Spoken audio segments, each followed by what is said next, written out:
silence in the air. You could just hear a pin drop. And suddenly I hear a thump. I turn back around just in time to see that young man who was standing there talking to the Untouchables hit by a car. And so I'm looking at it. His body is wadded up underneath the car. The car's maybe a ride a little taller, but he's wadded up underneath that car. And I can't believe I'm seeing it. Now the driver opens the door, looks at the person, then looks back up and sees the Untouchables. Looks again at the person, then looks at the Untouchables. In his mind, you can see him calculate, this guy under the car is now unclean. He's unclean by nature because he was near the Untouchables. And so the driver closes his door and just drives off and leaves the body in the road. I'm just standing there. I'm stunned. I'm a young American. I'm just stunned. And so I look up the road, and here comes the next driver. And you can see this guy's eyes calculating on the guy in the road, the Untouchables. The guy in the road, the Untouchables. You can see it happen. It's like slow-mo. And all of a sudden, this guy decides he's untouchable. He's a dog hitting the road. I don't care. And he comes and he runs right over the guy without even slowing down. I watch the body under the car. I can't believe it. Now bones are coming out. This guy's a mess. I mean, I don't even know if he's alive anymore. I'm just literally stunned. And I look up and the next driver's coming. You can see his eyes calculating. And I don't know, I'm not a hero, but something inside me, I just reacted. I didn't think about it. I ran over, picked this guy up off the road. Now, first of all, he shouldn't even have been moved. His body was mangled. But I picked him up off the road, and I barely jumped off the road before the car ran me over, because I was now considered unclean as he was unclean. I come back across the road to this side, and all the workers are looking at me, and I'm pretty much done now on the job, because they're not going to have much to do with me at this point. And a little girl comes running out. I said to the little girl, who is this man? I call him a man, I believe. And she says, he's the new boy. He's the new boy. And I said, well, do you know his father? Do you know his family? She says, yeah, over here. So I'm carrying this guy. He's bleeding in my arms. I go around. It's like supernatural strength. I don't even remember if he's heavy or not. And I go around and I meet who would be his father. And we're just going to call him Ray Kirkland today. His father's living in this little shanty. It's a bad little, just a horrible little place. And let me tell you the story of his father. His father had been married to an Indian woman and given birth to an Indian son. An Indian son. During that birth, the mother had passed away. That father had raised that boy for years by himself.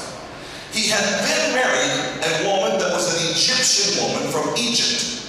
That Egyptian woman had one son. The boy I was holding in my arms was the Egyptian boy. He was not Indian at all. He was Egyptian. To me, I didn't notice the difference. I just hold him. This was his first day in India. He had just got there to be with his mother. He had never seen an Untouchable. And so he was also stunned at looking at it and was just standing there looking at it when he got hit by the car. So now I have this boy.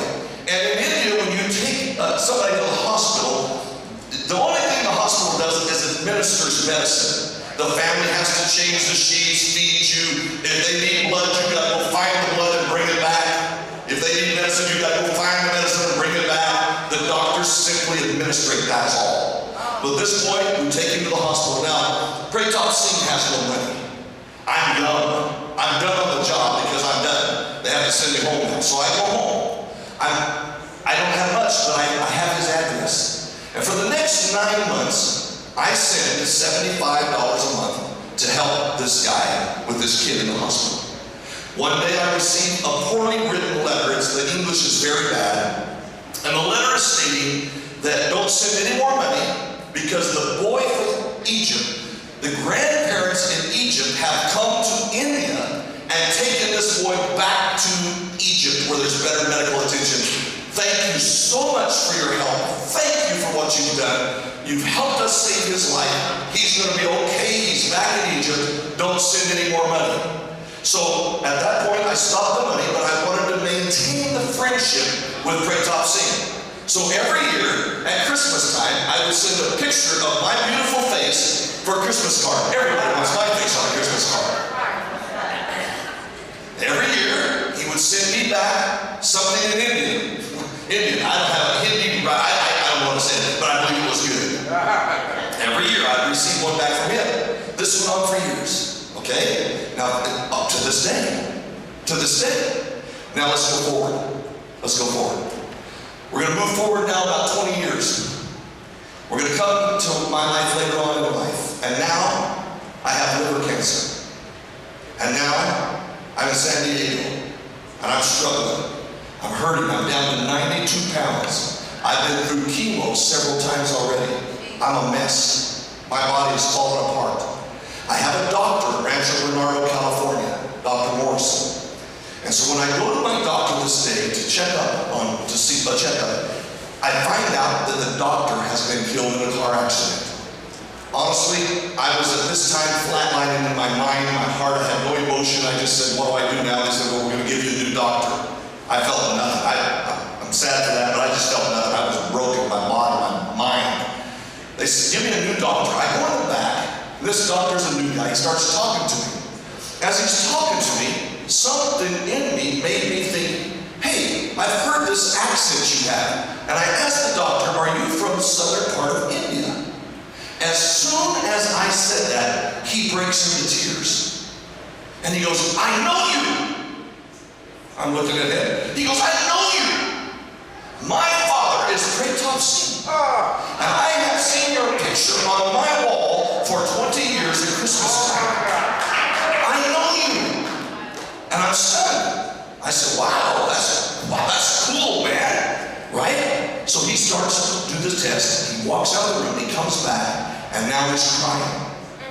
He looks at me and he says, Pastor, you maybe have 3 months to live, maybe. He said, he starts to tell me the whole prognosis. I'm used to hearing all this negative report by this time, and I'm just listening to him. And he says, but I'm going to get you the finest help in the world.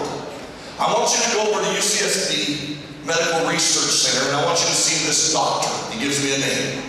So I go over there. It's 4 o'clock in the afternoon. I'm sick. I don't feel like going, but I go because he encourages me to go. When I get there, the nurses at the counter laugh at me and say, you can't see that doctor. He's like the leading scientist in the world for liver and for hepatology and for all this stuff. You'll never see him. There's no way. We're going to give you this other doctor. I don't care who they give me. I said, fine. She says, but you can't see him until tomorrow morning at 8 o'clock. For me, that was good. I wanted to go home. I said, fine. See you later. Took my stuff out the door I went. As I'm driving home, we're in San Diego. San Diego's a big city. I just happened to look over at a gas station, and there's Dr. Vivek. The first son of Ray Kirkland, his name's Vivek. I look over, and all San Diego, there he is. So I decided to pull over and tell him, hey, I can't see the doctor you wanted me to see, but I've got this guy.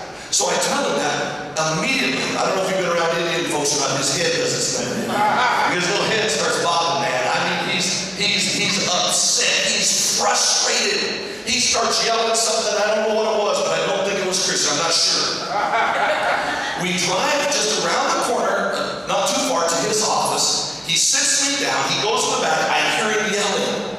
He comes back out. He says to me, you go back to the Medical Research Center. They'll be waiting on you. I said, I really don't feel like it. He says, you have to go. You have to go. So I got in my car. I drive over there. This time I feel a little more important because as I pull in, there's a lady out there with a big sign that says Ray Kirkland. So hey, I'm moving up. I get to park in a nice place up front. I got a big sign. She walks me past everybody in the waiting room. That made me feel good. I walk into this little room. They've got double doors on that side, double doors on this side, a bed, and they set me down on this bed, and they start to check my temperature, my blood pressure. The lady that checks my blood pressure says, you've got to lay down. I don't want you to die here. Your blood pressure's off the hook.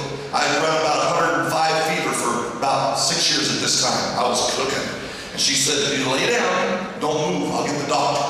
So I'm laying there, waiting on the doctor. Suddenly the door opens and in walks a big man with a white gown on and 5 or so other interns in green gowns. They walk in and the doctor says to me, are you Mr. Kirkland? I said, I am. He said, would you stand on your feet? Now I think we're going to another room. When I stood up, he runs over, he grabs me, and he begins to hug me. I feel tears running down my neck. I looked at him, he looked at me and goes, "You don't know me, but I know you. You picked me up off of a road 20 years ago, and you saved my life, and now I will save your life." And you listen to me? That I never paid for anything medical. When I moved to Phoenix with Dr. Maine, he drove all the way to Palm Springs in his Rolls Royce with his nurses to meet me. He would drive to Phoenix wherever I wanted. He took care of me. To this day, we're friends. Oh, God. I'm trying to tell you something. God sees the big picture. God saw that in 25 years, I would need something.